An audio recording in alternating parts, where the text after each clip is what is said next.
From the Newstalk ZB newsroom, this is Newsfix. In this update, Climate Minister Simon Watts is celebrating the global climate change deal as a win despite critics pointing out its gaps. World leaders at the United Nations annual climate conference have agreed to boost finance for climate adaptation in the poorest countries. But the deal's faced some backlash for not having any details about moving away from fossil fuels. Mr. Watts says there are many challenges in the multilateral rules-based system at the moment.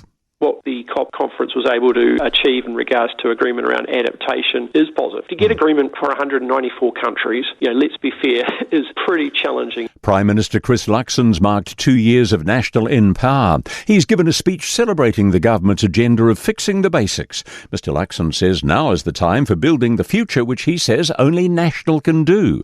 He says the legacy of his government cannot simply be fixing the mistakes of the previous one. With Black Friday sales already underway, New Zealanders are being warned to stick to a budget. Last year, Westpac saw a 33% increase in average spend per customer on Black Friday compared to an average Friday. Westpac Financial Wellbeing Manager Warren Nan Wu is advising people not to get sucked in and overspend. Mr. Nan Wu says, avoid the urge to splurge by slowing down and sticking to the items you wanted before the Black Friday sales started. Researchers are creating an age-measuring clock they hope could help save endangered species. Massey University scientists have been analysing 75 common dolphins over 25 years to count tooth growth layers and gather DNA.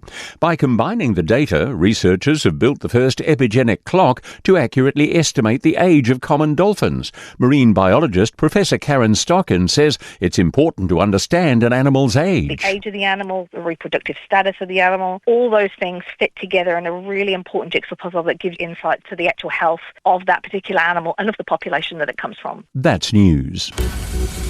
In sport, England cricket captain Ben Stokes won't let their opening test loss to Australia in Perth derail their Ashes campaign. A miraculous Travis Head century steered the hosts to an 8-wicket win within 2 days. Stokes says they have to man up and park their disappointment ahead of the second test in Brisbane. We're still very confident of our abilities in achieving the goal. So we've got to be so crucial about not taking any baggage from this result into Brisbane because we need to win that one. All Blacks lock Fabian Holland believes his team can only grow after his first year as a test player. New Zealand ended their 2025 campaign with a 52-26 win over Wales in Cardiff. Holland was awarded World Rugby Breakthrough Player of the Year for his efforts, playing in all but one of the team's tests this year. That's sport. I'm Joe Gilfillan. For more news, listen to Newstalk ZB live on iHeartRadio.